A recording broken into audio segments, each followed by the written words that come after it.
বর্তমানে আপনাদের অনেকেরই একটি প্রশ্ন বেশি বেশি পাচ্ছি, সেটি হলো আপনারা কয়টি গ্রুপে আপনাদের ভিডিও বা কন্টেন্টগুলো শেয়ার করতে পারবেন। এই শেয়ার করার বিষয়টি নিয়ে এই প্রশ্নটি আসার কারণ হচ্ছে বর্তমানে ফেসবুকের মধ্যে একটি বোনাসের অপশন দিয়েছে যে আপনি যদি 6টি বা 7টি গ্রুপে আপনার ভিডিও বা কন্টেন্টগুলো শেয়ার করেন সেই ক্ষেত্রে আপনাকে ফেসবুক থেকে বোনাস দেওয়া হবে। তো এই যে বোনাসের জন্য আপনারা অনেকেই মরিয়া হয়ে গিয়েছেন যে আসলে আপনার কন্টেন্টগুলো গ্রুপের মধ্যে শেয়ার করতেই হবে এবং আপনাকে বোনাস নিতেই হবে। তো বন্ধুরা, কতগুলো গ্রুপের মধ্যে আপনি আপনার কন্টেন্টগুলো শেয়ার করতে পারবেন এবং শেয়ার করলে এখান থেকে আপনার লাভ নাকি ক্ষতি, এই বিষয়গুলো নিয়ে আজকের এই ভিডিওটিতে বিস্তারিত আলোচনা করব। তো বন্ধুরা, আপনি যদি আমার চ্যানেলে প্রথমবার এসে থাকেন অবশ্যই চ্যানেলটি সাবস্ক্রাইব করে দিয়ে পাশে আসা বেল নোটিফিকেশনটি অন করে দিবেন, যাতে করে ভবিষ্যতেও ফেসবুক রিলেটেড এমন আরও ইনফরমেটিভ কন্টেন্টগুলো আপনারা পেতেই থাকেন। তো বন্ধুরা, আমি যে বিষয়টি বারবারই আপনাদেরকে বলে থাকি সেটি হলো অ্যাজ এ কন্টেন্ট ক্রিয়েটার হিসেবে নিজেকে যদি প্রতিষ্ঠিত করতে চান তাহলে সেই ক্ষেত্রে এই গ্রুপের মধ্যে ভিডিও শেয়ার করা, অন্যকে লাইক কমেন্ট করা, অন্যের পেজ ফলো করে তাকে আপনার পেজের ফলোয়ার বানানো, স্টারের পিছনে ঘোরা বা কে স্টার দিচ্ছে, কে লাইভ করছে তার লাইভে গিয়ে বসে থাকা, এই বিষয়গুলো করা থেকে আপনাকে সর্বপ্রথম বিরত থাকতে হবে। কেননা এই বিষয়গুলো করে করে যদি আপনি সময় নষ্ট করেন তাহলে সেই ক্ষেত্রে আপনি যে একজন কন্টেন্ট ক্রিয়েটার, আপনারও ভালো কন্টেন্ট তৈরি করতে হবে, সেই ক্ষেত্রে এই দিকে আপনি ফোকাস করতে পারবেন না বা আপনার কন্টেন্টের উপর আপনি কিন্তু সময় দিতে পারবেন না। একজন কন্টেন্ট ক্রিয়েটার হিসেবে নিজেকে প্রতিষ্ঠিত করতে হলে অবশ্যই সর্বপ্রথম এবং প্রধান কাজ আপনার হওয়া উচিত কিভাবে আপনাকে ভালো ভালো কন্টেন্ট তৈরি করতে হবে। আপনি যদি ভালো ভালো কন্টেন্ট তৈরি না করে এর লাইভে গিয়ে বসে থাকেন, কে স্টার দেয় তাকে লাইক কমেন্ট করা, তার ভিডিও শেয়ার করা, কে স্টার গিফট করছে তাকে প্রমোট করা যে এই ভাইটির ফুলের বাগান আছে, ফুলের ভালোবাসা চাইলে তাকে ফলো করুন, এই বিষয়গুলো করে করে আপনি কিন্তু একদম হোপলেস হয়ে যাবেন। কেননা আপনার ভিডিও যদি ভালো না হয়ে থাকে দিন শেষে আপনার ভিডিওতে ভিউজ আসবে না বা আপনার ভিডিওতে এঙ্গেজমেন্ট আসবে না। আবার অনেকেই এই বিষয়টিও প্রমোট করে যে আপনার ভিডিও, আপনার সামনে যতগুলো ভিডিও আসবে সকল ভিডিও দেখে এখানে একটি গঠনমূলক কমেন্ট করতে হবে। ভাই, এই বিষয়গুলো করে কখনো একজন কন্টেন্ট ক্রিয়েটার হিসেবে নিজেকে প্রতিষ্ঠিত করতে পারবেন না। আর ভিডিও ভাইরাল করার জন্য আপনি কখনোই নিজে থেকে গ্রুপের মধ্যে আপনার ভিডিও শেয়ার করে কখনোই আপনার ভিডিও ভাইরাল করতে পারবেন না। আমি এমনও কিছু ভিডিও দেখেছি এবং কিছু ক্রিয়েটরকে দেখেছি তারা তাদের ভিডিওতে শেয়ার নিয়ে এসেছে 150, কিন্তু তাদের ভিডিওতে ভিউজ আসে 50টি, 60টি, 100টি।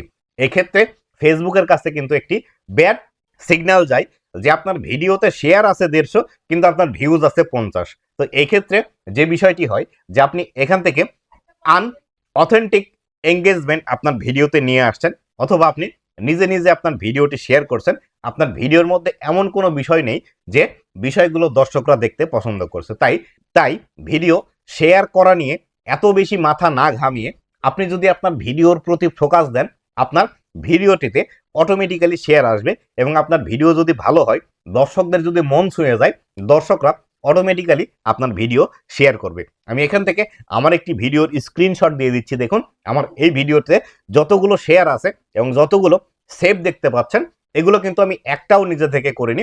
আমার এই ভিডিওটি ভালো হয়েছে এবং দর্শকরা দেখতে পছন্দ করেছে, দর্শকদের উপকারে এসেছে, তার কারণে কিন্তু দর্শকরাই অটোমেটিক্যালি আমার এই ভিডিও এতগুলো শেয়ার করেছে।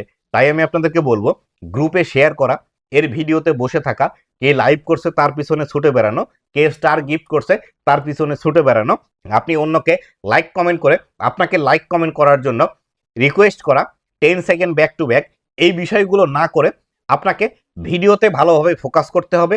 ভালো ভালো ভিডিও আপনি আপলোড করুন, আপনার ভিডিওতে অটোমেটিক্যালি শেয়ার আসবে। কোন গ্রুপের মধ্যে শেয়ার করতে হবে, দর্শকরাই আপনার গ্রুপের মধ্যে ভিডিও শেয়ার করতে হবে, আপনাকে নিজে থেকে কোনো কিছু করতে হবে না। আপনি যে প্রতিদিন 2 থেকে 3 ঘন্টা বা 5 ঘন্টা সময় দিচ্ছেন, এই সময়গুলো আপনার কন্টেন্ট তৈরির পিছনে দিন। আপনি ভালো কন্টেন্ট কিভাবে তৈরি করবেন সেই বিষয়গুলো খুঁজে বের করুন। কন্টেন্টের মধ্যে আপনি কি কথা বলবেন, কোন বিষয়গুলো উপস্থাপন করবেন, এগুলো নিয়ে রিসার্চ করুন। ধীরে ধীরে আপনার কন্টেন্টের কোয়ালিটি উন্নত করুন, আপনার ভিডিওতে মিলিয়নস অফ মিলিয়নস ভিউজ আসবে, এটি আপনাকে কেউ ধরে বেঁধেও রাখতে পারবে না। তাই অবশ্যই আমি আপনাদেরকে বলবো, শেয়ারের পিছনে না ছুটে অবশ্যই আপনাকে কন্টেন্টের পিছনে ছুটতে হবে, ভালো ভালো কন্টেন্ট তৈরি করতে হবে। আশা করি বিস্তারিত বিষয়টি বুঝতে পেরেছেন। আর আপনি যদি গ্রুপের মধ্যে শেয়ার করতেই চান তাহলে সেক্ষেত্রে প্রতিদিন 3টির বেশি গ্রুপে আপনাকে শেয়ার করা যাবে না। আপনি যদি প্রতিদিন 3টির বেশি গ্রুপে আপনার ভিডিও শেয়ার করেন তাহলে সেই ক্ষেত্রে আপনার প্রবলেম আসবে, আপনার আইডি কিন্তু রেস্ট্রিক্টেড হয়ে যাবে। আর যখন আপনি নিজের আইডি দিয়ে আপনার নিজের ভিডিও শেয়ার করবেন তখন কিন্তু ফেসবুক অ্যালগোরিদম এটি বুঝতে পারবে যে আসলে আপনার নিজের ভিডিও আপনি নিজেই শেয়ার করছেন। অথবা আপনি যদি মনে করে থাকেন একটি আইডি থেকে আপনি ভিডিও পোস্ট করে সেই আইডিটি লগ আউট করে আপনি আরো একটি আইডি আপনার ফোনের মধ্যে লগ ইন করে সেই আইডি থেকে শেয়ার করবেন, এটিও কিন্তু খুব সহজে ফেসবুক বুঝতে পারে। এমনকি আপনার যদি একই ওয়াইফাই এর আন্ডারে অন্য কোনো ফোন থেকেও যদি আপনি ভিডিও শেয়ার করেন এটিও কিন্তু খুব সহজে ফেসবুক বুঝতে পারে। তাই আমি আপনাদেরকে বলবো এই শেয়ারের পিছনে না ছুটে কোন গ্রুপের মতো শেয়ার করলে ভিডিওতে ভিউজ আসবে এইগুলো না করে আপনার কন্টেন্টের উপর বেশি বেশি ফোকাস দিন, আপনিও একজন সফল কন্টেন্ট ক্রিয়েটর হতে পারবেন। বন্ধুরা, এই ছিল আজকের ভিডিওটি কেমন লেগেছে অবশ্যই জানাবেন এবং ভবিষ্যতে ফেসবুক রিলেটেড এমন আরো ইনফরমেটিভ কন্টেন্টগুলো পাওয়ার জন্য অবশ্যই আমার ফেসবুক পেজ এবং ইউটিউব চ্যানেলের সাথেই থাকবেন। ধন্যবাদ সবাইকে।